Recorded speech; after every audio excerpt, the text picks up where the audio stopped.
Hello everyone, in this video I'm going to be comparing the Drake Privateer with the Banu Merchantman. Right from the start I want to address one glaring issue with this comparison, and it's one that I'm very well aware of, which is the Merchantman is a large ship and the Privateer is a capital class vessel.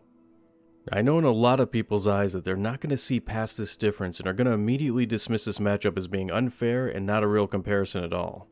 But it's this difference that spurred the matchup in the first place, and it stemmed from a discussion I had where some people were declaring that the Merchantman had become an obsolete ship thanks to the Privateer before it could even be built. And I couldn't disagree more with that statement. Bigger doesn't always necessarily mean better in Star Citizen. It just means that these ships are going to exist within a different strata from one another and that they're going to provide different gameplay options even though they're going to be utilizing the same or at least very similar gameplay mechanics. And another thing is that this type of matchup epitomizes the very spirit of the Versus series, which has always been to compare two vessels that perform the same function but go about doing it in their own individual ways. But it's because of the discrepancy that exists between the size of these ships that I'm not even going to bother comparing them in terms of components, loadout, or firepower. So mainly I'm going to be focusing in on the differences in their gameplay mechanics, which I feel is the real heart of this argument, and is going to show that bigger isn't inherently better, and that it's going to be more about your situation and what kind of player you are that dictates whether or not it is. I want to start things off by taking a look at the Privateer. The Privateer is a variant on the Drake Kraken, and is looked at as being a mobile space station, while the standard Kraken is intended to be more of a mobile base. The main differences between the two is that the Privateer sacrifices 80% of its cargo space as well as the Dragonfly Bay and replaces it with a built-in marketplace. That leaves it with 768 SCUs worth of cargo storage, and that's still a significant amount of storage space to work with. Just to put it into some kind of context for you, this is how the Starfarer cargo bay looks when it's fully loaded with goods. And this is just 291 SCUs worth of cargo. Granted that it's all piled up into one room, but seeing it in this way helps to put some kind of perspective onto these numbers. And this is the Cat's cargo bay, which can hold a total of 576 SCUs worth of goods. Its layout is a bit more spread out, but when you consider that you could add the Starfarer's worth of cargo onto the amount that you're currently looking at and nearly come to the total that the Privateer can carry, it really helps to visually show just how much cargo we're talking about here. The Privateer is considered to be its own variant and not a modular swap of the Kraken. This is because of all the changes that they ended up having to do to its interior structure. For instance, it has 8 shops that have been set up in the space that was previously used as the main cargo bay for the Kraken. And the Kraken's Dragonfly Bay has been completely replaced with 2 more additional shops that are going to be located behind closed doors and will be accessible by invitation only.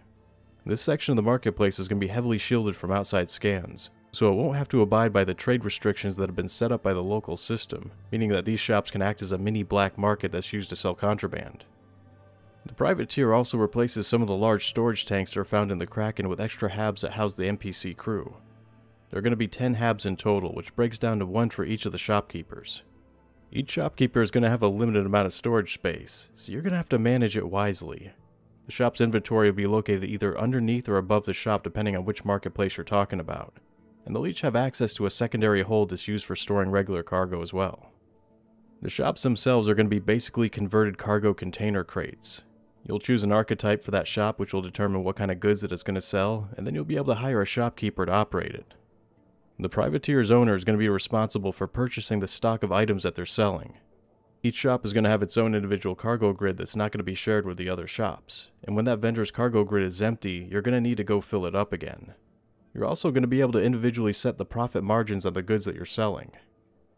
The Merchantman is going to work in a very similar way, which is different than what I was hoping for. Originally, I envisioned that you'd rent out shopping space to external vendors who would be operating and maintaining their own shops, and you'd be simply renting the space out to them, but they'd be responsible for selling their own wares and replenishing their supplies as it ran out. If their sales are doing good, then you'd be able to raise the rent and make more money off of them. A better reputation among the ship's captain would attract better shops, which in turn would generate more revenue, which means you could charge them more for rental space. And you could reserve room for 1 or more automated kiosks that would allow people to purchase goods directly from the ship's cargo hold, the profits for which could be based on whatever price markup you wanted to put on it. Most of the customers are going to be visiting the shops are going to be NPCs, since they'll be making up anywhere from 80 to 90% of the known universe. And much like with the Endeavor or the Merchantman, the captain of the Privateer will be able to announce that they're open for business by setting up a beacon that'll broadcast this information and display their current location. It should be noted that the conversion kit for the Kraken to the privateer cannot be removed once it's been applied. But they have plans for allowing the ship to be converted from one form into another in-game, but the fee to do this is going to be rather high, and the conversion process is going to require a significant amount of time to complete. Normally at this point, I'd go over the Merchantman in more detail, discuss its physical makeup, and talk about how it technically matches up to the privateer. But as I said before at the beginning of this video, I think that it's pointless to directly compare these ships in terms of their physical specs or the amount of firepower that they have. So with that said, what would the advantages be to owning a Kraken privateer over a Banu Merchantman? Most of the reasons are going to be obvious. First among them is the fact that it is bigger. It's a top-tier capital class floating bazaar. And although I already said that it's pointless to compare these ships in terms of their physical makeup and loadouts, you still can't ignore that the privateer has all capital class components, as well as all the performance advantages that comes along with being outfitted with them. And as I also said before, in most people's eyes, bigger is simply better, and that's the end of the argument for them. Bigger components, bigger size, bigger weapons equals a better ship, and there's going to be no subtle nuance to this that for them could mitigate this statement. And I would have a hard time arguing against that if the captain already had enough capital to get their ship operating to begin with and had access to the amount of manpower needed to keep it running. The privateer also has built-in parking. Each of the 4 small and 2 medium-sized pads can be used for ships to land at while the crew goes inside to do their shopping. Although there's no reason why a ship couldn't park within proximity of the privateer and then EVA over to it. Or even better yet, use a snubcraft or a gravlev bike to act as your personal chariot so you can arrive in style. But there's just something about having an actual landing pad that people can touch down on once they've arrived that adds that extra level of immersion to the experience. It works on a level that I find hard to be able to put into words, but it just does. Another thing about the privateer is that it's inherited a rather impressive amount of weaponry from the Kraken. That can be used to ward off any unscrupulous elements that wants to take what the privateer owners have already rightfully stolen and are now trying to sell in a legitimate way. This allows them to be able to hold their position and fend off any kind of attack that isn't an armada of bombers or another capital class level threat. And this ship also has a literal marketplace's worth of shops within it as well as its own mini black market. So after you're done with the initial setup, you should be able to kick back and watch the profits grow. Well, the only maintenance that's going to be involved is going to be running security and replenishing your supply of goods once they've all sold out. And other people are going to be providing the security, and you could always vendor out the responsibility of replacing the shop's goods to somebody else. So you could quite literally leave the operation of your privateer in the hands of other people while you go off and do other things. Which means you could spend as much or as little time as you want overseeing your own personal intergalactic flea market. This is going to be an incredible investment for anyone who has the resources to be able to fall back on and can afford to keep their privateer running 24/7. And over time you could eventually expand out to own a fleet of privateers that could be set up all over the verse. I'm sure that plenty of orgs are already planning on doing exactly this, which is going to create a lot of competition out there among privateer owners, and in some cases is going to ignite the flames of a trade war between them, providing an infinite amount of additional gameplay possibilities to go along with it. There's one other aspect to this ship that pertains to people who like to roleplay, and it's that the privateer has the potential to be able to create one of the most atmospheric settings that the game has yet presented to us when it comes to a privately owned vessel. It's dingy, and it's going to be potentially dangerous. There's a public side to it that anybody can experience, and there's also going to be a seedier part to it that you're going to need a special invitation to gain access to. I can also envision a certain type of character evolving out of this that would do whatever they have to gain the favor of a privateer owner so that they can freely enter the private marketplace area that's off limits to the general public, and would be willing to act as a guide so that other people can enter into that space along with him, for a substantial fee of course. And consequently, after hearing all of this, why would someone want to buy a Banu Merchantman over a privateer? The main reason why is also because of its size. The privateer may be capital class huge, but it's also going to need an extensively large crew to run it. Providing the security force alone for a ship of that size is going to require a small org's worth of people walking the floor just to maintain the peace and to make sure that members of the crowd aren't trying to weasel their way into parts of the ship that they shouldn't be going in. And this is a truly special case where hiring NPCs aren't going to be enough. You're going to need real people to help you run it, not only because it's going to require actual people to act as your crew and security force, which I think is going to be a task that'll be well beyond the ability of AIs to carry out at least for a long time coming, but also to keep the ship from despawning when you log out so that it can keep generating revenue even though you're not actively in the game. The original idea behind these kinds of marketplaces is that they would be their own kind of sovereign nation once you've stepped inside of it, and it's up to the owner of the ship that the marketplace resides in to be able to employ any means that they deem necessary to keep the peace. Now, there are a literal ton of edge cases associated with this that still needs to be worked out, but the bottom line is that a bigger ship is going to require more people to run security, and the more spread out the space is, the tougher it's going to be for them to do their job. And the Merchantman's smaller size and centrally located shops are going to be a lot easier for a small-sized group of people to watch over. Another thing revolves around how people are going to be entering the ship. While it's still completely possible for the Merchantman to park somewhere and set up a beacon and then have interested parties EVA their way onto the ship, it's more feasible that you go to a space station or any place else that has a hangar and then set up a beacon for the people who are in the station to walk in and do some shopping while they're already there.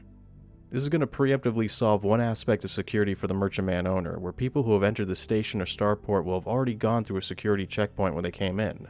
Which granted isn't going to guarantee that they don't have any weapons, but it is going to cut down on the amount of people who do, and greatly reduce the amount of trouble that they're going to be able to cause. My plan was to use the Merchantman to earn some extra credits while it sits idle in the hangar in between cargo runs. It's going to take time for the cargo that you buy to be loaded onto your ship and for the cargo you sell to be offloaded by the buyer. While I'm waiting for these transactions to be completed, I plan on opening up the bazaar for trading so I can earn money during that time. You can even take this one step further by leaving one of your crewmen behind to keep an eye on things while you go off and take care of other business on the station. So the ship can earn money for you as it loads and unloads cargo, and even while you go off and do some shopping.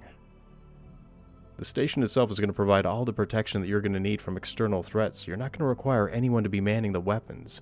And the ship's going to be docked, so you don't need a pilot sitting in the flight deck either. Which also means that the ship won't be wasting fuel or energy while all this is happening. If anything, you could use those extra crew hands to double as your security force.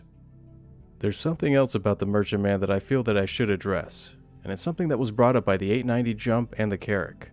Both of these ships had displayed amounts of cargo that was originally measured in freight units, which was the old method for measuring cargo that CIG employed before moving over to SCUs. SCUs are considerably larger than FUs. And when the new ship's matrix was established, a lot of the old ships didn't have their cargo amounts converted from FUs to SCUs. So the 890 Jump was still being listed as having a cargo capacity of 1,600 SCUs when in reality it was just under 500. And the same goes for the Carrack, which was listed as having 1,000 SCUs when in reality it only had 456 SCUs of cargo space. I know a lot of people feel like they really got FU'd on this, but these ships aren't actually being nerfed, even though they feel like they are. They've just finally had their cargo capacity converted over from their old form of measurement into the new one. The same deal with cargo applies to the Banu Merchantman. Now, instead of the 3,584 SUs of cargo that it's listed as having, which is actually what it carries in FUs, it's going to be more in the lines of around 1,700 to 2,000 SCUs, which leaves CIG with a couple of choices when it comes to building and developing the ship. They could honor the original description of it and make it large enough to accommodate for 3,584 SCUs worth of cargo. That would undoubtedly turn it into a capital class ship and put it on par as a competitor with the privateer. But this question was directly brought up to a CIG rep during an episode of Star Citizen Live, and their answer made it clear that they were currently planning on going the route of downscaling its cargo capacity to something that's more realistic for its size and having it remain being a large vessel. So if that's the case, then why would I still want one? It's because the Merchantman is going to be an extremely efficient cargo runner that can use its onboard shops to take advantage of the commodities transfer timers, so that it can keep earning credits while you wait and also allow you the freedom to go do something else while the ship is being run by a minimum sized crew. It's also because there's actually going to be such a thing as too big in Star Citizen. Every ship has an up and a downside to it, and being bigger comes at a price. Running the privateer is going to require a lot of overhead just to buy the merchandise needed to fill the shops and hire the crew, but to also pay for the operational expenses of the ship. And if you don't have that or access to the amount of people needed to keep it running, then the ship could turn into a hot mess quickly. Not everyone is going to have the resources at their disposal to fill all the needs that the privateer is going to have. Even though the shopkeepers are going to be NPCs, it's still going to require a huge amount of support from actual players to run this ship, provide security, and man the weapons.